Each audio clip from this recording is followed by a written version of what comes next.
我是上海滩第一毒妇，双手染满血腥。嫁入司令府本想收手，偏有姨太太频频挑衅，我只好用水之浴缸送她好好投胎。沈婉堂，你这个毒妇，司令知晓，绝不会饶你！聒噪，拖进浴缸洗净，洗到这张嘴再也发不出声音。8万，糊了。太太，人昏过去了，抬回去。醒了告诉他，今日这张牌桌我替他清洗干净，下次上桌只带张嘴，别带舌头。各位太太，今日散场，明日再聚。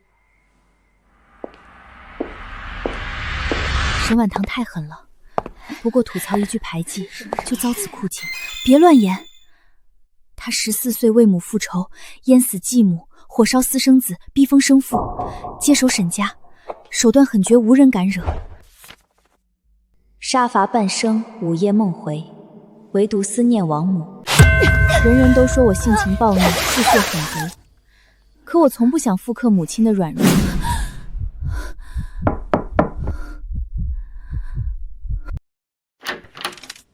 太太，六姨太何琴差人送来安神汤，挂念您夜不能寐。林雪娇刚受惩戒，六姨太何琴便刻意讨好，暗中试探。这碗汤定然藏着杀机，蠢货不敢亲自出手，便借他人试探，终究是自寻死路。回复六姨太，心意我收下，明日请她来我院中小坐，我亲自答谢。是。六妹妹，这般怕我，姐姐心善温婉，我怎会畏惧？昨夜安神汤熬制极佳，我特意备茶回礼。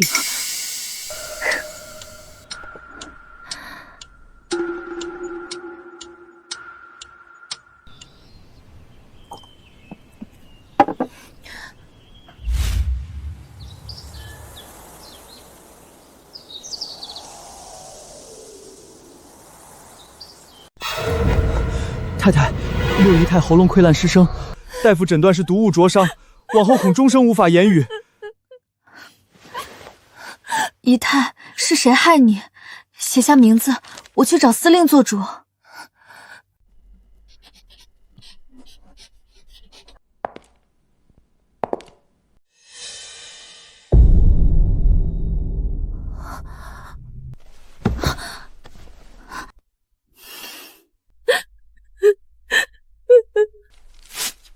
六妹妹可知我母亲惨死之前同样无法言语，继母强行灌下热油，烫烂喉咙，她呼救无门，只能含泪怒视，双目布满血丝。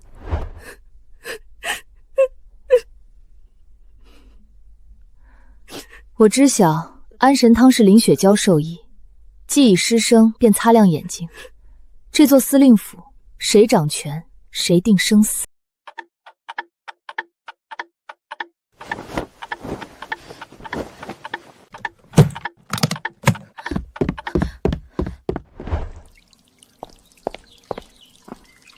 太太，六姨太已连夜离开上海。婉堂，你母亲的旧案，我查到隐情。当年害死她的不止继母与私生子，还有谁？你的生父。母亲遇害那日，他就站在门外冷眼旁观。我早已知晓，那日我躲在门后，亲眼看见他伫立院中，听着柴房哀嚎，无动于衷。你恨他吗？恨。可我更恨懦弱的自己，当年同样躲在暗处，束手旁观。若是当年我挺身而出，结局会不会不一样？需要我动手了结他性命吗？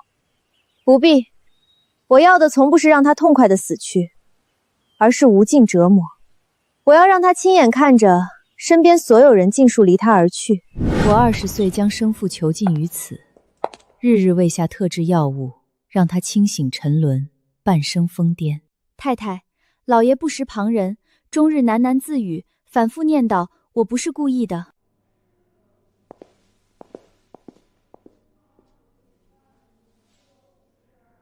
你可知，母亲临终最后一眼望向的是谁？是躲在门后的我。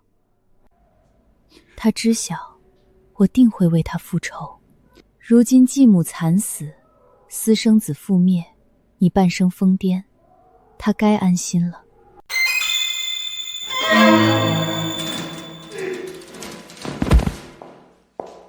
你错了，你娘根本没死，她还活着。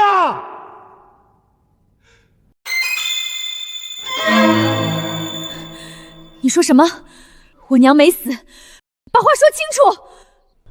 南阳，玛丽家。老爷如何处置？照旧囚禁续命吗？不必囚禁，念在吐露实情，不必折磨。母亲婚前确实久居马六家，这些被我忽略的细节，处处皆是破绽。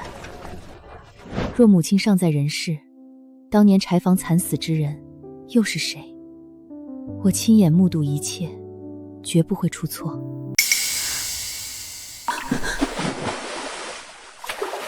柴房水缸口小肚深，沉入便不见踪影。自始至终，我从未看清死者容貌。把管家叫来，彻查3件事：一、母亲当年失身入殓下葬全部细节；二、母亲玛丽甲娘家亲友；三、继母贴身嬷嬷王妈，掘地3尺，务必寻回。王妈早在继母死后便归隐乡下，早已销声匿迹。无论代价，带她来见我。是。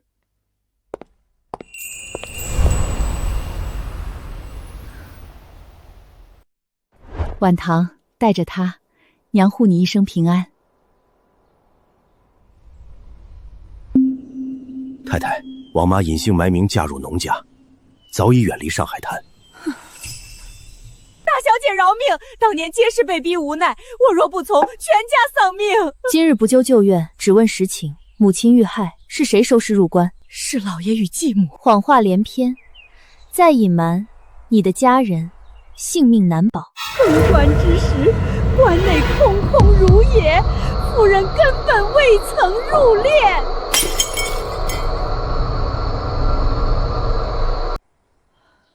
夫人被按进水缸后，太太让我们把尸体抬到柴房，可到了晚上，老爷回来的时候，柴房里头的尸体不见了。然后呢？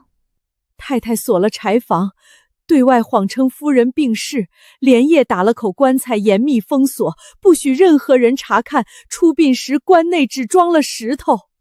尸体呢？我娘去哪儿了？不知道。太太找遍了整个上海都没找到，后来她跟我说夫人可能根本没死，那水缸里淹死的是别人。别人是谁？太太没说，她那段时间很害怕，夜里总是做噩梦，说梦见夫人回来找她报仇。你知道我娘在南阳有认识的人吗？夫人在南阳有个关系很好的姐妹，姓周，两人一直有书信往来。太太说夫人的尸体不见了，很可能是那个周家小姐帮的忙。王妈，你今天说的话要是有一句假话，你知道后果。大小姐，我不敢，我一个字都不敢骗你。滚吧，这辈子别再让我看见你。不知道他日见面，我娘是否还能认出我？娘，你到底在哪儿？晚堂，我听管家说了你娘的事情。我认识你的时候你就在杀人，我以为你嫁给我以后会停下来。对不起，我必须要去趟南阳找我娘。找到了以后呢？你打算怎么办？找到了再说，这14年的杀戮不能没有结果。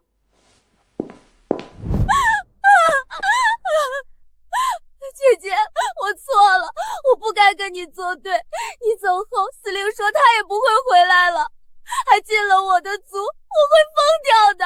你能不能别走啊？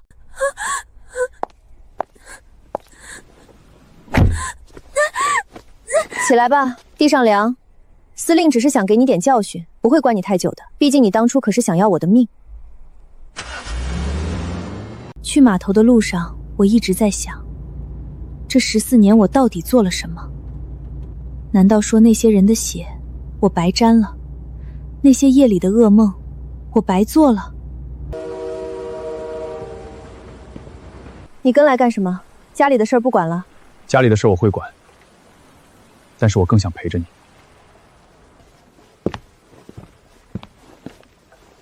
到地方，我带你去找那个华商头目，他在这边几10年，南阳的事没有他不知道的。好，谢谢。裴司令的朋友就是我的朋友，有什么事儿尽管说。我要找一个人，姓周，女的，在南阳做生意，跟我母亲是旧交。我母亲叫白淑云，民国3年之前在南阳待过几年。在南阳做生意的还姓周的，就只有周家大小姐了。听说她有一个特别交好的朋友，只不过后面听她说，她的朋友嫁去了上海。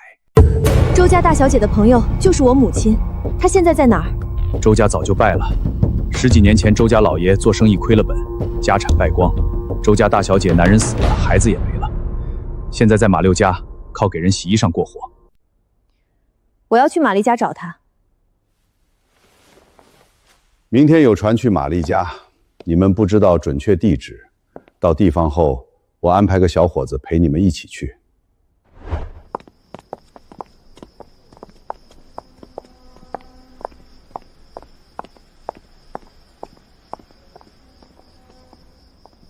周秀英就住在这儿。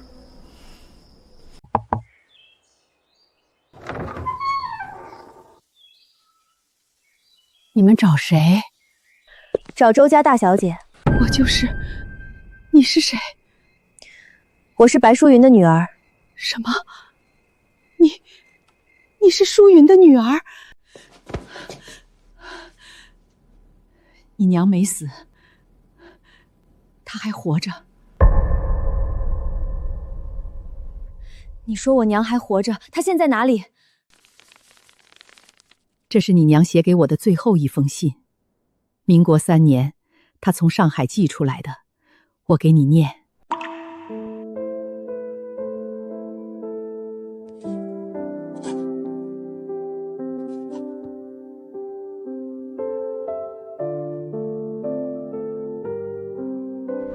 后来呢？后来怎么样了？我接到信后，立刻租船去上海接她。在沈家门口等了多日，趁沈家设宴，众人都在前院时，偷偷撬开柴房，连夜把她背出来送上船。我娘没死，那被按进水缸里淹死的人又是谁？死的是丫鬟秋菊。你娘被关起来以后，继母让秋菊假扮你娘，穿你娘的衣服，带你娘的簪子，每天在院子里走一圈，让别人以为你娘还在。那天被按进水缸里的也是秋菊。那我娘呢？她现在在哪儿？我找了她14年，杀了那么多人，就是为了给我娘报仇。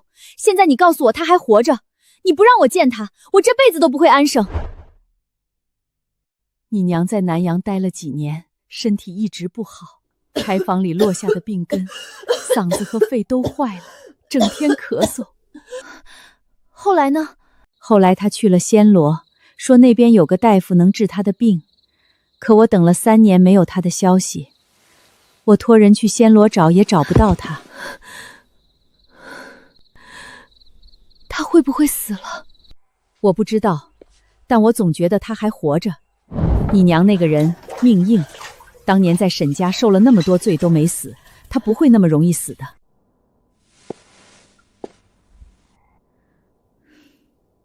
我要去暹罗找她。暹罗那么大，你一个人去找，找到什么时候？找到为止。这是你娘刚到南阳的时候拍的，她那时候刚从沈家逃出来，瘦得皮包骨，但笑得很开心。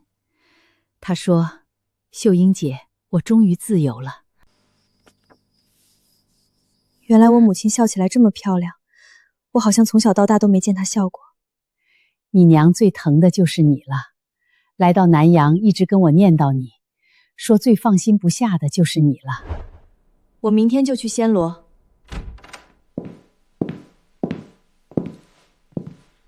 好，我陪你去。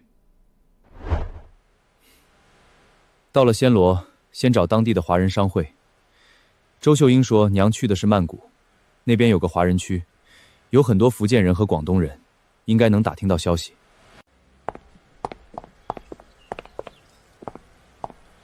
就是这儿了。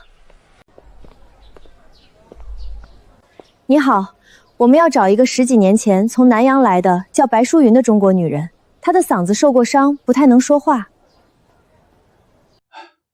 曼谷的华人太多了，不好找，尤其你说的这个女人，说不了话，更难找。这种人一般都是躲在家里不出门，邻居都不一定知道。求你帮我找找吧，她是我娘，我已经找她10几年了。我给你查查吧，你把名字写下来，我让人在华人区里打听打听。但你得有个准备，10几年了，她可能已经不在面谷了。谢谢。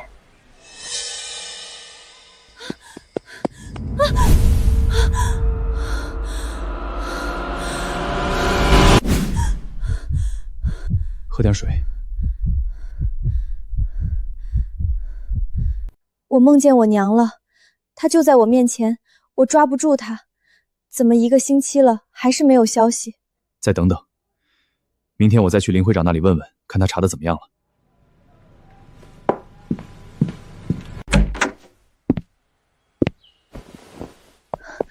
怎么样？查到了。10几年前，确实有一个姓白的中国女人来曼谷，嗓子坏了，在华人区住过一段时间。后来她嫁给了一个暹罗人，搬走了。林会长打听到那个暹罗人是个大夫，专门治喉咙的。你娘来找他治病，治着治着2个人就好了。后来他们搬到了乡下去住，具体在哪儿没人知道。那个大夫叫什么名字？林会长还在查，他说他认识一个老中医，当年跟你娘认识，也许知道那个大夫的地址。不管他在哪儿，我都要找到他。又等了3天，林会长终于把地址找到了。那个暹罗大夫叫巴颂，住在曼谷北边的一个小村子里。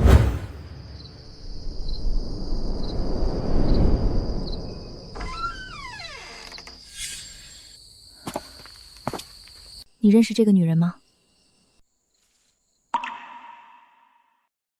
这是我的妻子，可是她已经走了。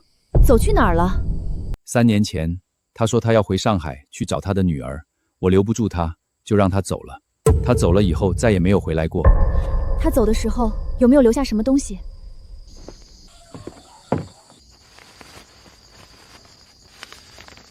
晚唐，娘对不起你，娘不是不要你，娘是怕回去害了你，你爹他们不会放过我的，我回去只会连累你。娘在南阳治好了病，攒了钱，准备回去接你，可娘又嫁了人，有了新的家，娘这辈子最对不起的人就是你。我妻子走的时候跟我说，她这辈子最大的遗憾，就是没有把女儿带在身边。她说她每天都在想她，每天都在后悔。他后面又给你写信了没有？没有，3年来没有1封信。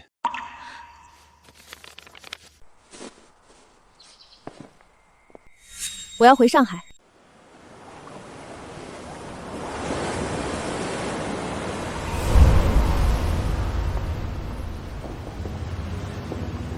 别想太多，回去以后，先让人打听打听，他3年前找你来的上海，一定会留下痕迹。姐姐，你终于回来了，你母亲找到了吗？没有，她3年前来上海找我，但我不知道。夫人居然来上海了。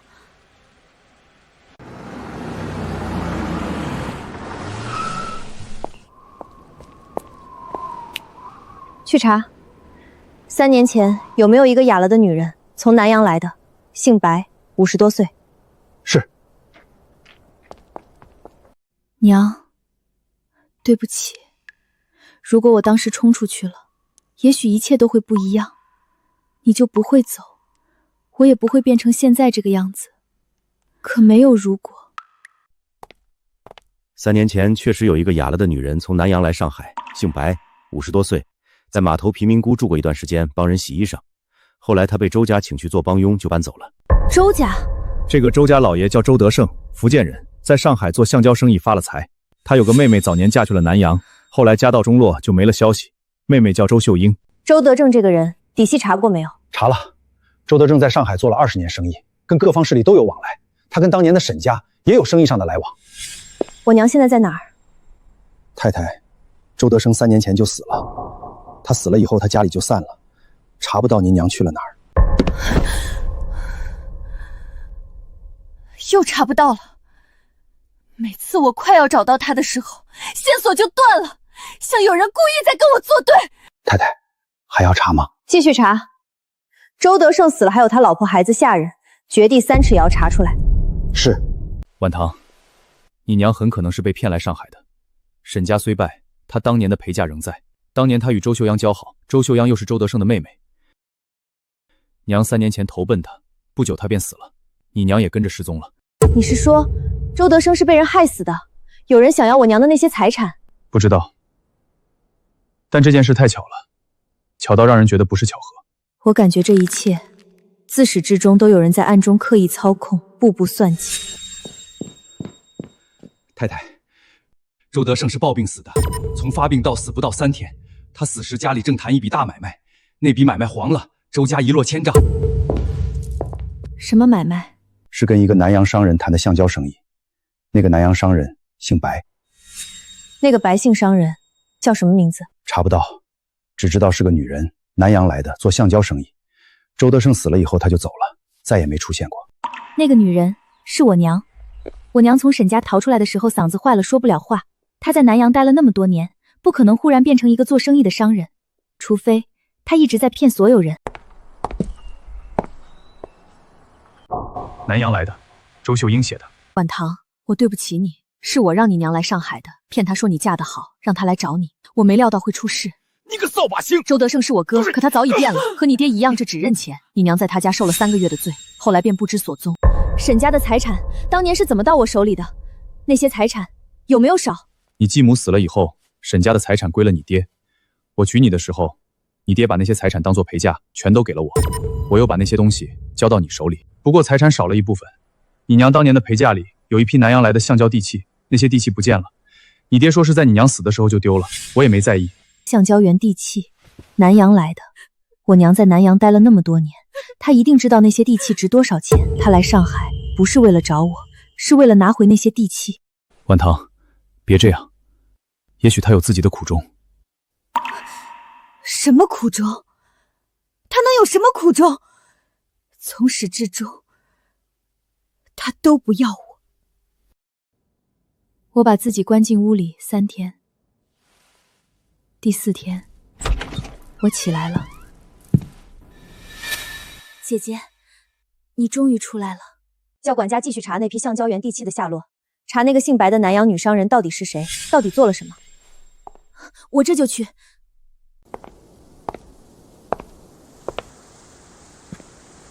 想通了？没有，不管他要不要我，我都要知道真相。太太，那批地契在南洋的一个姓白的商人手里，是个女人，50多岁，目前在南洋生活。他又回南洋了，这一次，不管他要不要我，我都要当面问他一句为什么。好，我陪你去。姐姐，你什么时候回来？找到母亲我就回来。姐姐，你一定要回来，这个家不能没有你。会的。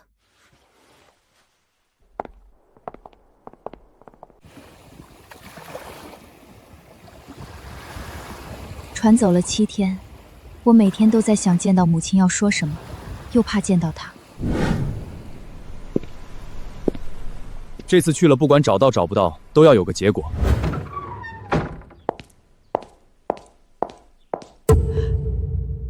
你找到他了？没有，但我查到他在南洋，他拿了那批橡胶谷地契，在南洋做生意。第一次见面，你骗了我，你一定知道他在哪儿。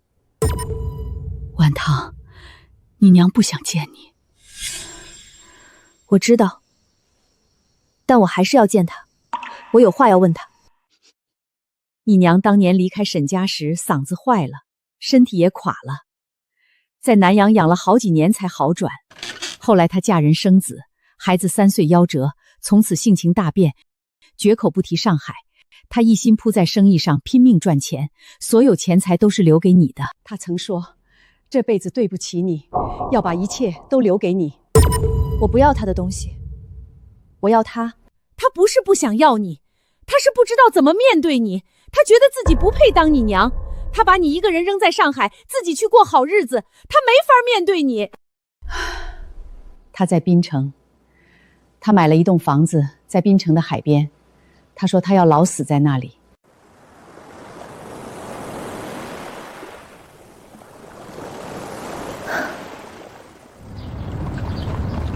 这趟兵征之行，怕是没那么容易善了。兵来将挡，水来土掩，怕什么？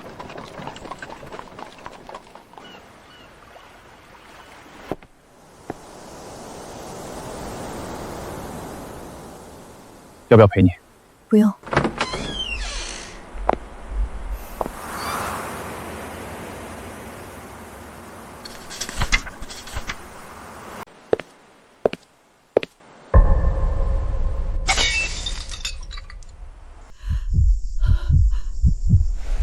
是你，真的是你。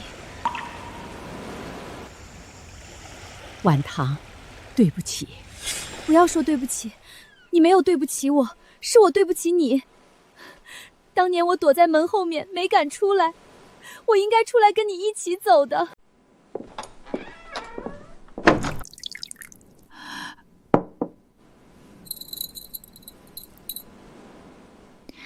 这是你的，给你，这是你的。晚唐，娘对不起你，娘不该把你一个人扔在上海。娘应该回去找你，娘错了，娘真的错了。娘，你没有错，你走了是对的。你要是留在上海，你会死的。你要是死了，我这辈子就真的什么都没有了。我在滨州住了1个月，和母亲相伴，没有做过一次噩梦。今早我和母亲一起去做饭，母亲虽然不会说话，但会写字。我们在纸条上写来写去的。我跟母亲讲了在上海做的一些坏事。够了，别再做了。好，不做了。你在这里多陪陪你娘，上海的事儿有我。晚唐，你眼睛里总算有光了。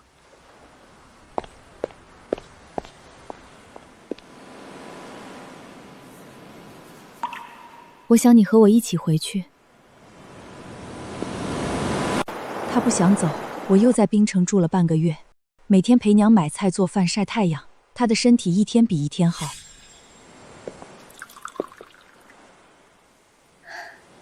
淑云姐，我来看看你，你瘦了。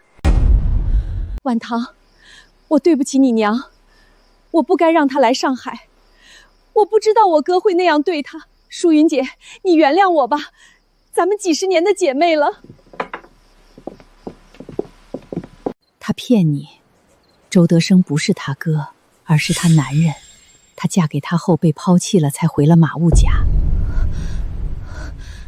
你怎么知道的？我在地窖里听见的。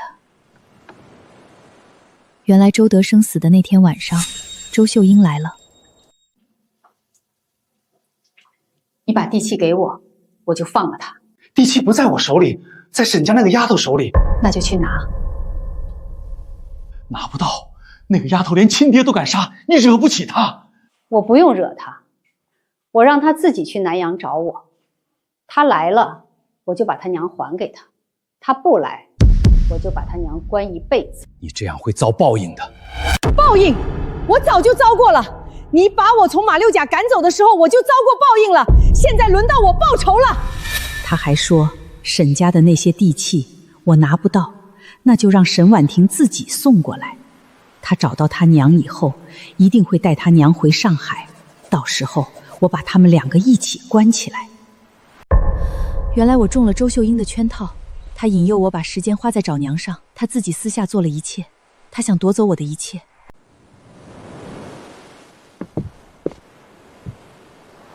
天亮时，我叫来司令，告诉他要去马六甲，我要亲手了结周秀英。娘，没事，睡吧，放心，一定回来。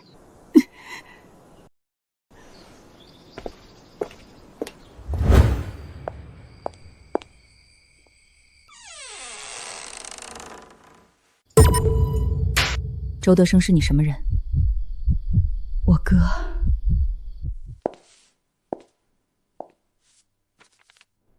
这是娘写给我的，上面写着你在地窖外面跟周德生说的那些话，我娘什么都听见了。婉堂，我不是故意的，我是一时糊涂。你把我娘骗来关在你男人家里3年，让我满世界找她，还要把我和我娘一起关起来，这叫一时糊涂。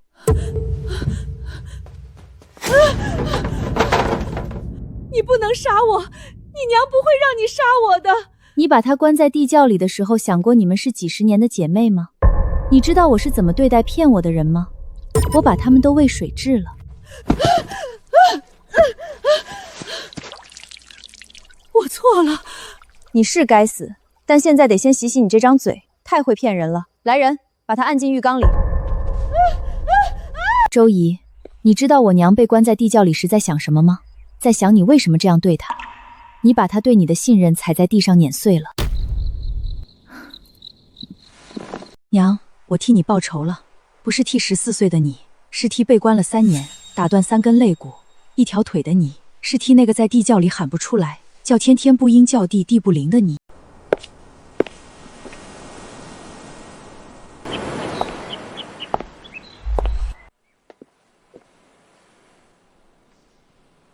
累吗？我不累，周秀英已经死了，我不杀了。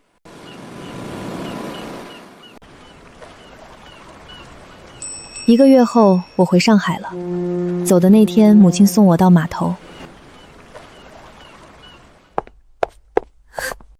姐姐，你可算回来了，我以为你再也不要我了。走，我们回家。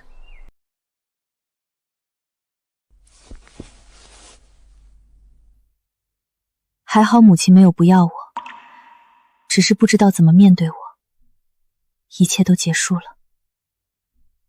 日子平淡流转，我再也不做噩梦。每月给滨港寄一封信，母亲的回信里尽是花草菜蔬与惦念。我将信件同她的照片好好收存。我知道她在远方安然无恙。回来了，回来了，继续打吧。